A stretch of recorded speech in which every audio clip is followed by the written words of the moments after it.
Bon les gars, vous l'avez sûrement remarqué, mais nous vivons dans une génération où de plus en plus de personnes souhaitent devenir riches. Et honnêtement, c'est pas du tout une mauvaise chose. Mais la plupart du temps, quand tu demandes à ces mêmes personnes pourquoi est-ce qu'elles veulent devenir riches, tu entends très souvent les mêmes réponses. Pour avoir une belle maison, une belle voiture, fréquenter de beaux endroits, ne jamais manquer de rien. Mais il faut que tu comprennes que si tu fais partie des personnes qui pensent comme ça, tu souhaites pas devenir riche, mais tu souhaites te sentir riche. J'avoue que dit comme ça sonne difficile à comprendre. Mais comme d'hab, je vais te donner un exemple pour que tu comprennes mieux. Mais avant ça, je vais te donner ma définition de la richesse. Pour moi, il existe deux types de richesse. La richesse physique, donc tout ce qui est bien matériel, et la richesse intérieure. Le problème aujourd'hui, c'est que toutes les personnes qui souhaitent devenir riches ne pensent à aucun moment à la richesse intérieure. Pour eux, et tu dois sûrement en faire partie, la seule et unique richesse qui existe, c'est la richesse physique. Et c'est pour cette unique raison qu'ils souhaitent se sentir riches et non réellement le devenir. Imaginons juste que tu souhaites t'acheter un nouvel iPhone et qu'en même temps, tu gagnes assez d'argent pour pouvoir te l'acheter. Au fond, ce que tu voulais, c'était l'iPhone.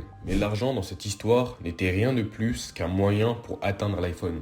Cet même iPhone qui dans 2 semaines sera à tes yeux un objet banal de ton quotidien. Tout ça parce que tu souhaitais te sentir à la mode avec un nouvel iPhone. Pour faire plus simple, ce que j'essaie de te dire, c'est que la richesse physique t'aidera à te sentir bien, mais que de manière éphémère. Au lieu qu'au contraire, la richesse intérieure, en plus de te permettre de te sentir bien, elle te permettra aussi d'acquérir une vraie richesse qui ne disparaîtra jamais. Alors, au lieu de courir derrière la dopamine comme un gros porc, fais en sorte d'être riche pour le devenir et non le contraire. Parce que sinon, tu resteras toute ta vie l'esclave du fait de vouloir faire de l'argent et tu atteindras jamais la seule et unique richesse qui te permettra d'attirer tout ce que tu veux à toi, la richesse intérieure.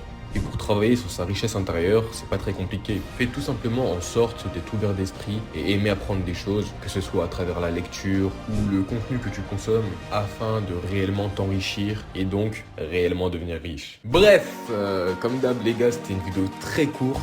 Si tu souhaites toi aussi te lancer dans la création de contenu, je te mets le lien en description. Pour tous ceux qui sont abonnés, on se dit à la semaine prochaine. C'était Vinal. Brrr.